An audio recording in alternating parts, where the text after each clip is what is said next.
5 जुलाई को हमारे पास एक न्यू नोटिफिकेशन आया है सीबीएसई के द्वारा। तो उन लोगों ने एक स्पेशल स्कीम तैयार किया है। इन लोगों ने सीबीएसई ने लास्ट टाइम से थोड़ा सा प्रायोरिटी कुछ सोच के चले। जैसे लास्ट टाइम क्या हुआ, लास्ट ईयर बच्चों का सिलेबस भी रैशनलाइज किया गया था। रैशनलाइज मतलब कम किया गया था। इस साल सिलेबस अभी फिलहाल के लिए तो कम नहीं किया गया है, लेकिन उन लोगों ने स्पेशल असेसमेंट दिया हुआ है। इसके अकॉर्डिंग उन लोगों ने बोला है कि हम जो पेपर है वो टर्म 1 और टर्म 2 दो बेसिस पे लेंगे। 50% सिलेबस टर्म 1 में कवर होगा, 50% सिलेबस टर्म 2 में कवर होगा। इसमें उन लोगों ने ये अभी मेंशन नहीं किया है कि ये this will be a school home board, यानी आपके ये स्कूल में होगा, या ये अगर होगा तो वो बोर्ड बेस्ड होगा, यानी सेंटर बेस्ड जो नॉर्मली हम लोगों का पहले से होता है दोनों एग्जाम्स के लिए। क्योंकि ये हो सकता है दोनों के दोनों एग्जाम आपके होम बोर्ड में लिया जाए या दोनों के दोनों एग्जाम सेंट्रल बोर्ड में लिया जाए, जो सेंटर्स प्रोवाइड कराएगी सीबीएसई के द्वारा। दोनों के लिए बता रहा हूं मैं ये बात। पहला सिलेबस जो अभी हमें पता चला है, जो 31 मार्च को आया था सीबीएसई के द्वारा, वो टोटल होल सिलेबस था हमारा 100%। सीबीएसई ने बोला है कि हम इसे कम करेंगे, मतलब इस मंथ में, जुलाई के मंथ में हमें 50 अलग से सिलेबस भी प्रोवाइड किया जाएगा। अलग से सिलेबस का मतलब ये है कि जैसे लास्ट ईयर बोला गया है, उन्होंने एक वर्ड लिया है similar to the last year rationalised syllabus will be provided, यानी लास्ट ईयर जैसा कुछ कम सिलेबस हमें फिर से प्रोवाइड किया जाएगा और वो आएगा 50%। तो उन लोगों ने बोला हुआ है 50% सिलेबस जो आएगा वो टर्म 1 में आएगा, 50% टर्म 2 में आएगा। इस जुलाई के अंदर हमारे नया सिलेबस प्रोवाइड किया जाएगा 10th और 12th दोनों के लिए। स्पेशली ये देख लेना, ये 10th और 12th के लिए है, दोनों के लिए है, ठीक है, 10th और 12th दोनों के लिए है। अगला उन्होंने यहाँ पे इंटरनल असेसमेंट के बारे में भी बात करी। इंटरनल असेसमेंट इस बार क्या क्या है, जो हमारा आईए है इस बार 10th के लिए 3 पीटीए यानी 3 पेरियोडिक टेस्ट होंगे। उसके अलावा पोर्टफोलियो, असाइनमेंट्स और हमारा जो करिकुलर एक्टिविटी जो भी एक स्कूल की तरफ से प्रोवाइड किया जाएगा। तो 10th का इंटरनल असेसमेंट के मार्क्स इस बेसिस पे कैलकुलेट होने वाले हैं।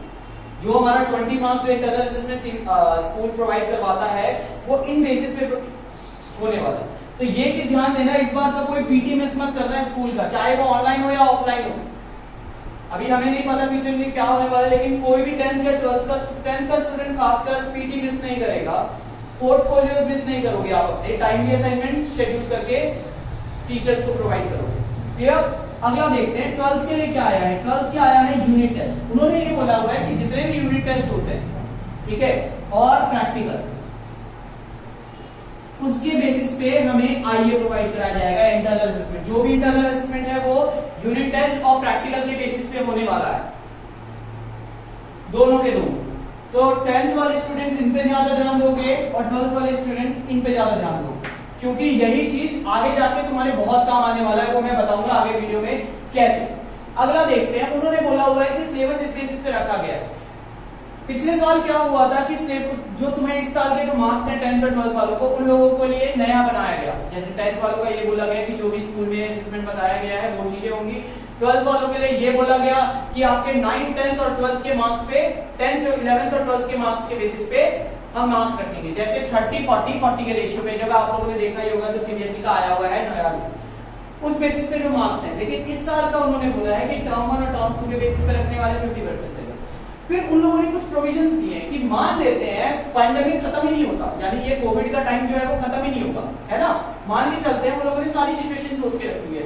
मान लिया कि हमारा टर्म खत्म ही नहीं हुआ, ये जो टर्म 1 है हमारा, ये होने वाला है नवंबर और दिसंबर में, 6 से 8 हफ्ते लगेंगे इसको खत्म होने में, उन्होंने ऐसा मेंशन किया हुआ है। इसमें भी 6 से 8 हफ्ते होने वाले हैं और ये होगा हमारा अप्रैल, मार्च और अप्रैल में, उन्होंने ये भी मेंशन किया हुआ है। आगे उन्होंने फर्दर ये बोला हुआ है कि अगर हम मान लेते हैं कुछ प्रोविजन जो हुए ना हुए, मान लिया आप लोगों ने नवंबर दिसंबर का एग्जाम दिया, चलो आप लोगों ने नवंबर दिसंबर का एग्जाम दिया, बट आगे जाने के बाद जैसे इस होता है हमारे 2 सालों से हम देखते आ रहे हैं कि ठंड के टाइम पे कोरोना घट जाता है, गर्मी के टाइम पे कोरोना बढ़ जाता है। उसके बेसिस पे अगर मान लीजिए टर्म 1 आप लोगों ने दिया और टर्म 2 नहीं दे पाए, तो जो टोटल एलोकेशन होगा मार्क्स का वो आपके टर्म 1 के बेसिस, यानी मैं T1 लिख रहा हूं टर्म 1 के लिए, प्लस इंटरनल असेसमेंट पे होगा।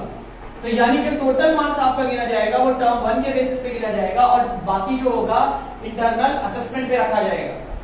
ठीक है, आप लोग वीडियो रोक के पॉज करके ये सब उतारना चाहो उतार भी सकते हो, क्योंकि ये पूरे साल आपके काम आने वाला है। आगे देखते हैं, उन्होंने बोला कि मान लेते हैं टर्म 1 और टर्म 2 दोनों, पहले टर्म 1 नहीं हुआ कि मान लीजिए अभी स्कूल जैसे अभी तक बंद है तो टर्म 1 नहीं हुआ और टर्म 2 हो गया।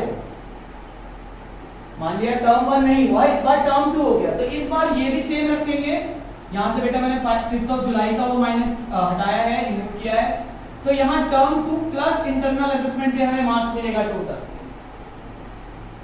क्लियर है? मैं थोड़ा सा इसको हटा देता हूं, यहां मैं लिख देता हूं 10th और 12th के लिए है ये, और ये है एलोकेशन ऑफ मार्क्स।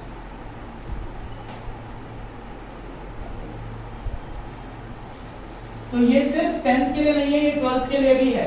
आगे देखते हैं अटेंडेंस, जो भी हमें अटेंडेड है वो बताए। टर्म 1 अगर हमने अटेंड किया था, टर्म 2 नहीं किया तो उस बेसिस पे है। टर्म 1 अटेंड नहीं हुआ हो पाया और टर्म 2 अटेंड किया तो इस बेसिस पे है। थर्ड में उन्होंने बोला है कि मान लीजिए आप दोनों ही नहीं अटेंड कर पाते हैं, ये इंपॉर्टेंट पॉइंट है, इसी चीज के रिगार्डिंग में बोल रहा था। मान लीजिए स्कूल बंद ही रहते हैं, जैसे लास्ट ईयर बंद था, इस साल भी बंद ही रहते, ना तो टर्म 1 दिया आप लोगों ने ना तो टर्म 2 दिया, तो यहाँ पे आपके जो मार्क्स, मैंने वीडियो पॉज करके वो जितना भी लिखा हुआ था वो सारा का सारा हटा दिया। अगर आपको वो फिर से लिखना था तो आप लोग वीडियो थोड़ा पीछे जाकर उसे नोट डाउन कर सकते हैं। बाकी मैंने आगे ये बताया है कि अगर सेकंड केस, थर्ड केस लेते हैं कि आप लोगों का स्कूल फिर से बंद ही रह गया जैसे इस साल था, तब क्या होगा, ना आप लोगों ने टर्म 1 अटेंड किया ना आप लोगों ने टर्म 2 अटेंड किया, तो आपका जो इंटरनल असेसमेंट मार्क्स है वो पूरा का पूरा 100% कवर करेगा। पूरा का पूरा मार्क्स जो है वो इंटरनल बेसिस पे कवर करेगा और ये पूरा का पूरा 100% आपको मार्क्स दिलाएगा। तो इंटरनल असेसमेंट पे इस साल काफी ध्यान देना है आपको, क्योंकि आपको फ्यूचर का नहीं पता कब क्या कब कैसे हो जाए। ठीक है, लास्ट केस है, सबसे लास्ट केस है ये वाला जो हमारा नॉर्मली चलता आया है वो है टर्म 1।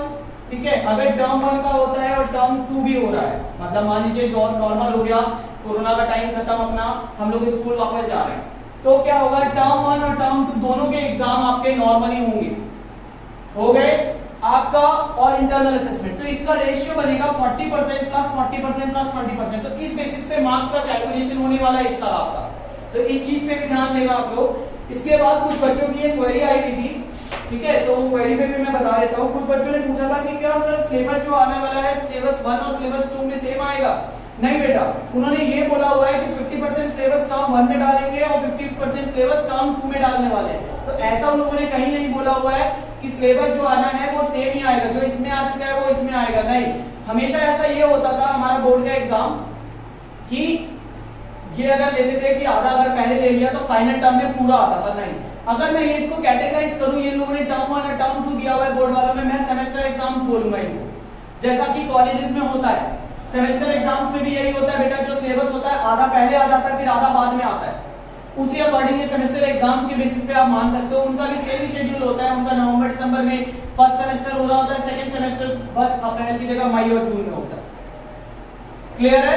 तो ये आप लोगों का वो है ब्यौरा। आगे उन लोगों ने सीबीएसई में कुछ बातें बोली हुई थी कि आपको इन सब चीजों पे ज्यादा ध्यान देना है, स्कूल रीओपन होता है नहीं होता है, स्कूल बंद है चालू है, तो ये चीजों पे आप लोगों को खास करके ध्यान देना है। अगला आपका डाउट था, नीरज का डाउट है कि सर अगर इंटरनल असेसमेंट के कुछ मार्क्स पे अगर हमारे काम आते हैं तो मान लीजिए अगर इंटरनल असेसमेंट के मार्क्स, क्योंकि आपने एक चीज तो देखा T1 T2 तो कुछ में गायब भी है कुछ में है भी, बट इंटरनल असेसमेंट के मार्क्स सब में है। मान लीजिए आपका PT1 में काम आता है तो क्या होगा बेटा, PT1 में अगर काम आता है या PT2 में अगर काम आता है तो तुम्हारे मार्क्स पे वो डायरेक्टली वो करेगा, डायरेक्टली तुम्हें इंटरफेयर करेगा मार्क्स पे। अगर तुम्हारे मार्क्स कम आ रहे हैं तो समझ जाना कि तुम्हारे इंटरनल असेसमेंट में मार्क्स तुम लोगों ने कम किया है। तो असाइनमेंट, पोर्टफोलियो और टेस्ट, इन सब पे ज्यादा ध्यान देना। स्कूल की मैडम कुछ बोलती है तो सुन लेना, और घर वाले भी बोलते हैं तो थोड़ा सुन लेना, और नहीं समझ में आएगा तो मैं अपना नंबर दे दूंगा, तुम लोग मुझसे कांटेक्ट कर लेना। हाँ, सेल्फ प्रमोशन है, सॉरी। अच्छा ये देख लो, पहली वाली वीडियो में मैंने आप लोगों को ये बता दिया था कि क्या सिचुएशन हो सकती है, अगर सिचुएशन ये हुआ तो क्या होगा, सिचुएशन वो हुआ वो क्या होगा, तो मैंने वो सारा रफ कर दिया है अभी। और इसके बाद जो उन लोगों ने और आगे फर्दर कंडीशंस बताई थी ना, उसके बारे में मैं आपको बताऊं। आगे उन्होंने बोला हुआ था कि टर्म 1 जो होगा वो एमसीक्यू बेस्ड क्वेश्चन होने वाला है, मतलब total MCQ. Nothing this nothing that, कोई डिस्क्रिप्टिव नहीं होगा, कोई लॉन्ग आंसर टाइप नहीं, कोई शॉर्ट आंसर टाइप नहीं, सिर्फ एमसीक्यू। एमसीक्यू 3 टाइप से आने वाले हैं। नॉर्मल, जो नॉर्मल क्वेश्चन पिछले लास्ट ईयर भी आते थे 1 to लेके 15 तक के क्वेश्चन नॉर्मल क्वेश्चन आने वाले हैं एमसीक्यू में। उसके अलावा से केस बेस्ड क्वेश्चन था, केस बेस्ड क्वेश्चन भी लास्ट ईयर जैसा था, एक क्वेश्चन दिया जाता था, उसके 4 पार्ट्स 5 पार्ट दिए जाते थे, जिसमें से एनी 4 इनएक्टिव, ठीक है, वो हमारा केस बेस्ड क्वेश्चन हो गया।